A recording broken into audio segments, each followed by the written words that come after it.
You Booked It, episode 95.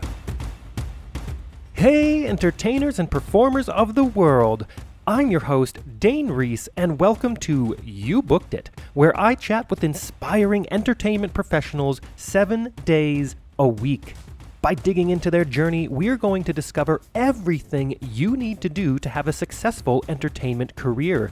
You know, because training usually skips that part about how to actually make your skills work for you in the real world. Fellow entertainers, my drive here at You Booked It is to share the inspiring and incredible journeys of successful entertainment professionals. We're here to support your journey. So go to youbookeditpodcast.com and join the You Booked It email community, where we dig deep into truly actionable things you can be doing right now to book that next audition, submission, or gig. If you enjoy this free podcast, please show your support and search for You Booked It on Apple Podcasts or your favorite podcast app, where you can subscribe so you don't miss an episode, leave a rating, and review. And now, let's do this. Okay, let's get started. I am excited to introduce my guest today, Neil Starkenberg. Are you ready for this, Neil?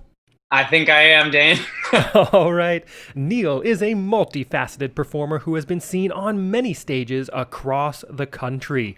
Credits include Broadway in Mamma Mia, national and international tours of Mamma Mia and Peter Pan, Vegas in For the Record, Baz, where he played rowdy and understudied Romeo, Christian, Gatsby, and Scott, and Top Rock at the Space. TV credits include Instinct, How I Met Your Mother, The Today Show, and the premiere of The Meredith Vieira Show. Regional credits include Footloose, Rocky Horror Picture Show, Grease, Mamma Mia, Seven Brides for Seven Brothers, Cabaret, Grumpy Old Men the Musical, Hairspray, Showboat, and Hello My Baby, the world premiere, just to name a few. Neil has also performed alongside artists such as Earth, Wind & Fire, the Steve Miller Band, the Radio City Rockettes, and Frankie Grande. He also holds a BFA in musical theater from Cal State Fullerton. Neil, that is a quick intro of who you are and what you've done, but why don't you tell us a little bit more about yourself? Fill in the gaps, who you are, and a little bit more about what you do as a professional in the entertainment industry. My name is Neil Starkenberg. My Christian birth name is Neil Joseph Starkenberg. And I'm an actor in LA, and I am on the up and up of trying to break in the voiceover industry right now during quarantine. I grew up in Orange County, California. I was a big fan of the arts from the age of 4, I want to say. I've played the saxophone since I was 9, and so it's just been in my body. It's been in my blood. It's been what I wanted to do since I was just a kid. Love it. And let's move on to this section here. And Neil, look, I am a sucker for a good quote. What's your favorite quote you'd like to share with everyone?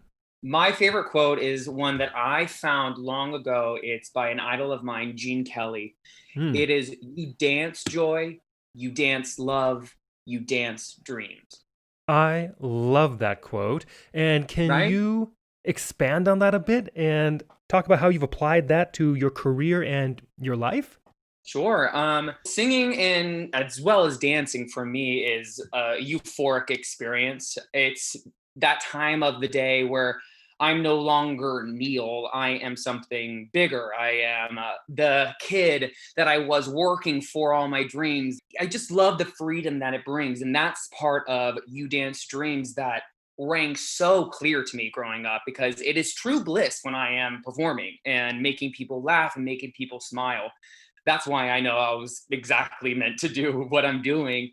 And whenever I feel fed up and whenever I feel down about the business, I just try to always remember that the yearning to be the star that I've always wanted to be, and just always remember to dance your joys, to dance your love, and to dance your dreams out. And that goes in for singing, acting, or whatever aspect you want to put into the arts. Yeah, I love that. And I love how you just totally embody that entire quote. And it's so true. And I've seen you perform. I've had the pleasure of performing with you, and you are absolutely an embodiment of that quote. Thank you so much. I really appreciate that. Of course. And let's get into this section. And Neil, of course, you are an entertainer. I am an entertainer. And I think that you'd agree that this industry can be one of the most subjective, brutally honest, and personally emotional industries in existence. And you know as well as I that in order to create and have a successful career in this industry like you're having now takes a lot of dedication and hard work. And while, yeah, there is an outrageous amount of fun and excitement being an entertainer, doing what we do, there are also our fair share of obstacles, challenges, and failures we are going to experience and we're going to have to move forward through if we want to continue doing this for our careers. So tell us, what is one key challenge, obstacle, or failure you've experienced in your career, and how did you come out the other side better because of it? I can agree fully with everything you have just said, 100%.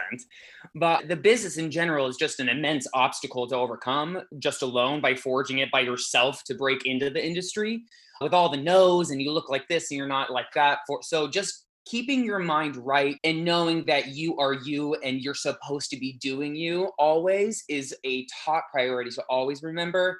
But then other times you get handed a card that you never thought that you wanted to deal with, such as like I have dealt with a couple of injuries in my career that to this day still affect how I adapt for a role, how I prepare for a role.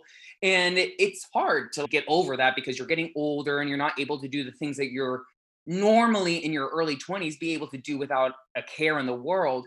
But going back when you're down and feeling like you can't get back up on that horse, I was always humbled. I was always better at what I was doing when I came back.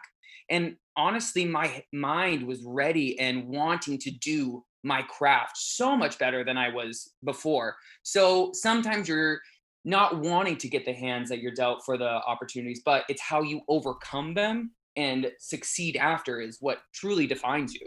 Could not agree more.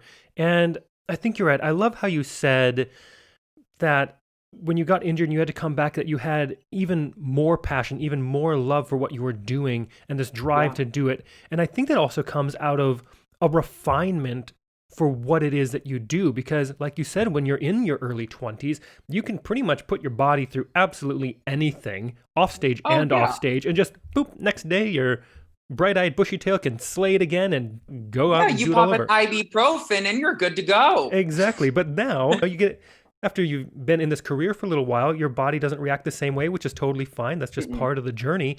But in doing so, I think it really forces us to really refine our skills and our Yeah. techniques, because not only is it making us a better performer, a more mature performer, but it's also being safer and knowing how to create longevity out of our career. 100%. And honestly, it's a key element in the industry that you need to always give your 100% every time. I think we all know that and it's a given. But when you are able to keep yourself in that mindset of everything is right, I'm doing everything the same way, and injuries cannot come at that time because you're preventing them, I think that is also growing up and knowing your body and knowing that exactly what you said, the longevity is key if you want to make it in this business for your body and for your mind and health. Yeah, absolutely. And let's move on to a time that I like to call your spotlight moment. That one moment in time you realized, yes, I am going to be an entertainer for a living, or maybe it was, yes, this is what I need to be doing as an entertainer. Tell us about that. If you ask my mother, she would tell you that I was supposed to be in the spotlight from the very get go because my first word wasn't mom or dad, it was light. So, I mean, from the get go, I was always trying to be the star. But I think the first moment that I realized is when I was performing in high school. And a funny thing happened on the way to the forum. My mom and my family were in the front row. I was playing pseudolus. I was a lot heavier back then.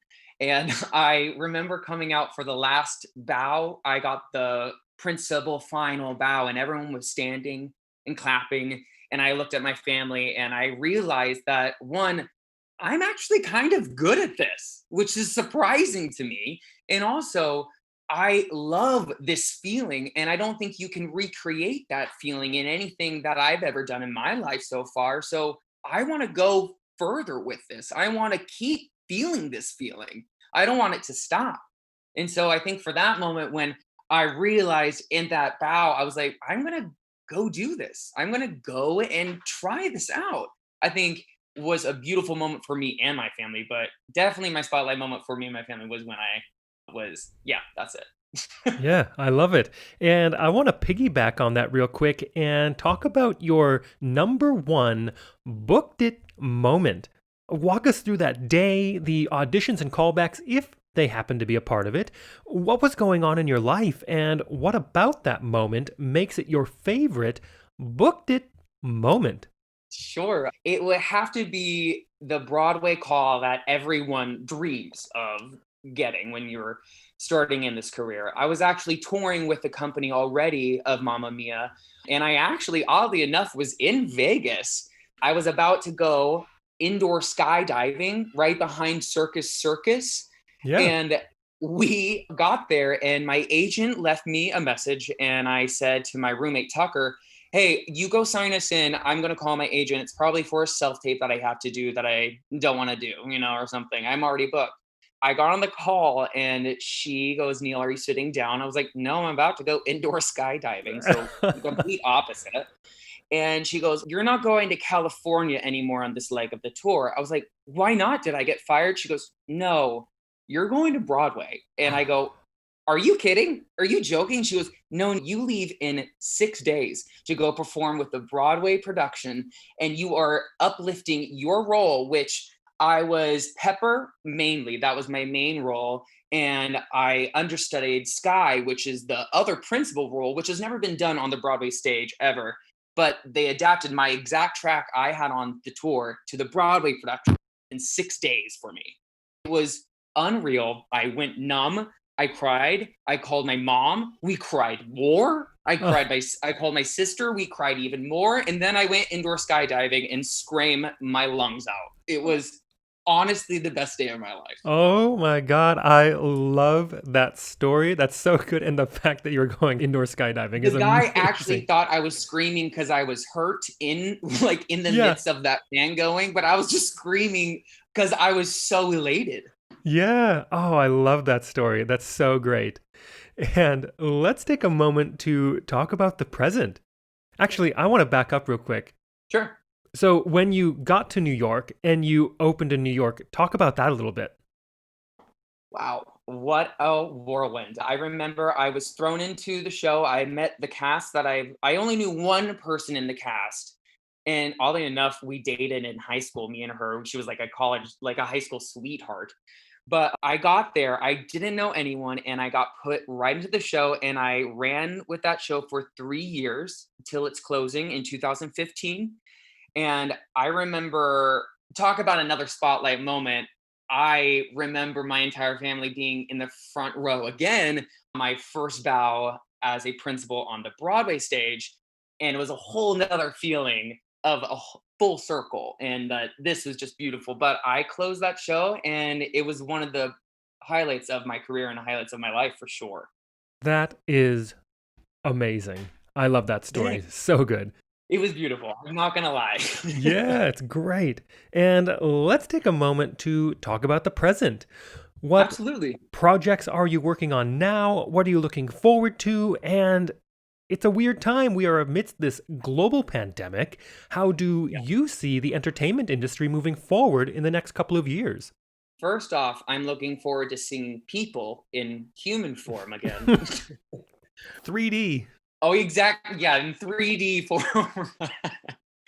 But also just like creating with people again. That's, I think, what I miss most. And I know we're all reinventing ourselves during this time of the pandemic. And I think that's where I've been going. I've been trying to figure out what I can do that is creative, that fulfills that same feeling I had on stage, that I can do from a safer place, AKA my own home, or maybe do commercials or something. But I've really loved breaking into the voiceover industry. It's something that I can create characters. I can be in a world all from the comfort of my own home, and I can do it at my leisure, but also be really crafty and very particular of how I want it to be perceived. I can take liberties. It's beautiful. And so I think that since I'm reinventing, I can only imagine that the theater world itself is reinventing itself, going into people's homes, bringing things online. And I hope it continues that way so we can bring more arts to as many people as possible. Because I think it is a lot of people don't want to go to the theater because they feel it's weird if they're a sports fanatic. So I think it's beautiful that we can bring it to their own homes where it's safer and more comforting for them to see and bop their foot to. So I hope that it keeps on going that way. And it honestly it just brings us all together. Yeah, I love that you're exploring other things that are fulfilling you artistically and creatively, but also I love that you also want all of this online experience or the idea that we're sharing so much more performance with the rest of the world. And I really as well hope that it sticks around because you did mention you're like the people that are like, oh, I like my sports. I can't go to the Yeah. theater. I think people also forget that back in the Fred Astaire, Gene Kelly, Ginger Rogers days, the big MGM movie days, musicals and the arts were at the forefront of entertainment. Everyone Oh, was they into it. cultivated Everyone our aspired entire to them. culture. Yeah. And we've moved away from that and it's coming back. Of course, you get the movie musicals and things like this and they're Mhm. broadcasting Broadway shows, but I'm really hoping that through this as well that like you said, a lot of this online content and streaming things and bringing things to people sticks around and really gets people inspired by the arts again. 100%. It's beautiful because I know as a theater performer, I love the feel of a live audience. There's nothing Absolutely. like it. There's nothing like it in the world. But we are reaching so many people at their homes, at their hearts, at their core when you do that, and you're letting them relax and letting them just enjoy in the comfort of their own home. I think it's just gorgeous. Absolutely. And which will only translate into people wanting to go see people live, right? 100%. Yeah, absolutely. Let's move on to one of my favorite sections in the interview. I call it the Grease Lightning Round. Hey, baby. I am going to ask you a handful of questions. I want you to answer them as quickly and concisely as possible, one after another. Are you ready? I think so. All right. First question. What was the one thing holding you back from committing to a career as an entertainer? Ooh, the uncertainty and rejection for sure. Hmm. Second question. What is the best piece of advice you have ever received? Don't be normal. Do you? Love it. Third question. What is something that is working for you right now? Or if you'd like to go pre COVID, what was working for you before our industry went on pause? For me right now and my sanity, walks around the block are doing wonders. But Yeah. for the for creatively and what I was trying to do before COVID is I really was focusing on me and wanting to grab my career back into my hands and not let an audition or a show or a movie slip me by, that I wanted to take the reins. And it was honestly a lot of fun and I got a lot of stuff done. So I think I want to continue that of just not waiting in the back seat for my time to come, but for taking it for what it's worth at the time. Yeah, I love that you brought that up.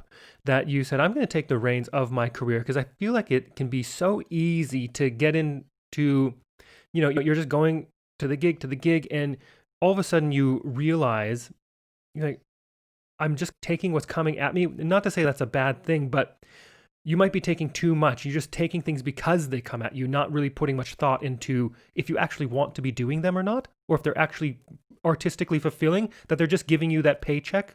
And there's importance to making money, sure, and there's times when you have to do that sometimes, but to really feel like you're in control of the work that you are accepting and doing is so important. It is, and it's good for your sanity as well, because if you're not loving what you're doing, it's sometimes if you're not a great performer, it can show in your performance. And I'm not saying that other great performers don't have their bad days either, but I'm saying if you're not loving what you're doing, it definitely will show in some way or another. Perfect. And the fourth question, What is your best resource, whether that is a book, a movie, a YouTube video, podcast, maybe a piece of technology that you found is helping your career right now? Oh, I love watching people do their different self tapes online. I get so many ideas. I got a background for my self tapes. I have a whole new self tape studio in my room. It is cool. I am so proud of it. But also, I think when you go and explore watching your professionals that you idolize, you learn so much. I remember being in shows and just watching the people I idolized in the shows I was with. If I got the chance to talk with them, that would ask them questions. But honestly, just watching the pros do what they do. So I've been going also through YouTube and just watching old performances that are on Broadway or tours or anything, just to get my hands on them and feel like I'm part of the part of the culture again. Yeah, absolutely. You can 100% learn so much from watching people. I mean, think about sports, for instance. Every single professional sport watches tape of their previous games and Oh they yeah, analyze them precisely. always. But we as performers, I think, rarely do that. It's not necessarily something that we're brought up with, but you can learn so No. much from reviewing not only your performances, if that's a possibility, but other people's performances and not watching them just for the entertainment value, but for the technical value of what's working and what Yes. doesn't work. Absolutely. I remember when I thought I watched a tape, I remember telling my friend, I was like, that was the best take. I watched it back. It was not.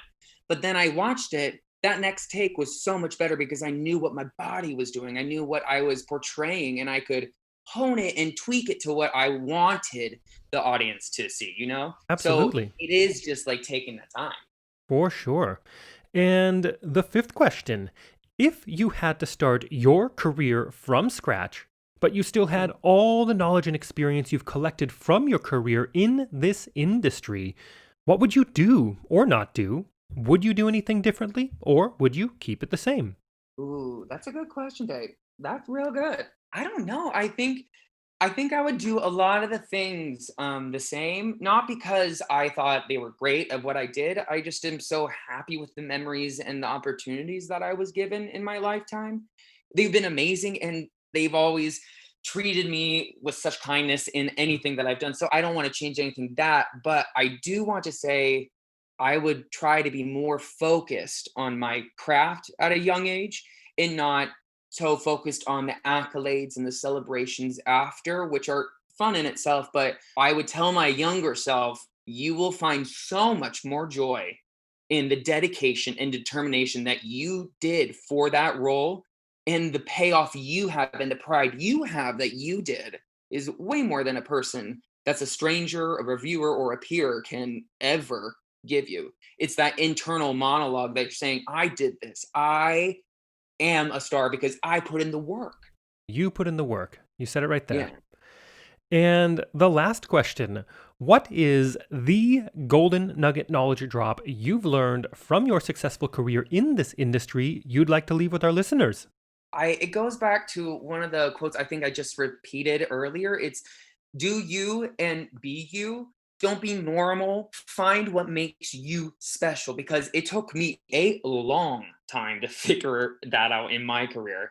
But once I did, I just leaned into it and so many doors opened that I could not even possibly begin to tell you of just leaning into what makes me me. No one else will have that.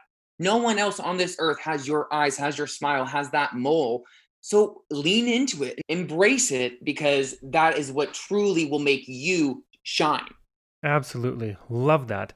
And to wrap up this interview, Neil, it is time to give yourself a plug.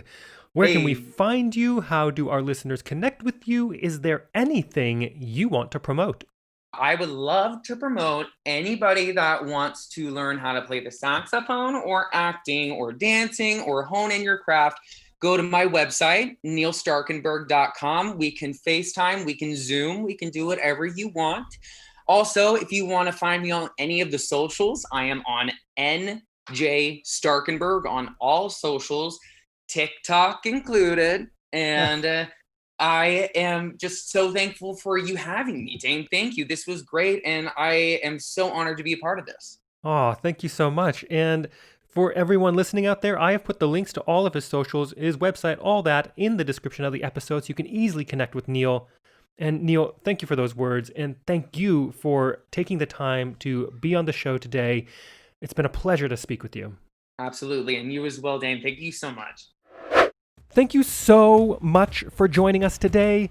My one call to action for you is to go to youbookeditpodcast.com and join our free email community where we dig deep into a continually growing resource of truly actionable things you can be doing right now to help advance your entertainment career.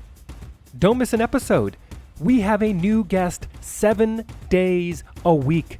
Search for You Booked It on Apple Podcasts or your favorite podcast app and subscribe today. All the best to you. We'll see you tomorrow.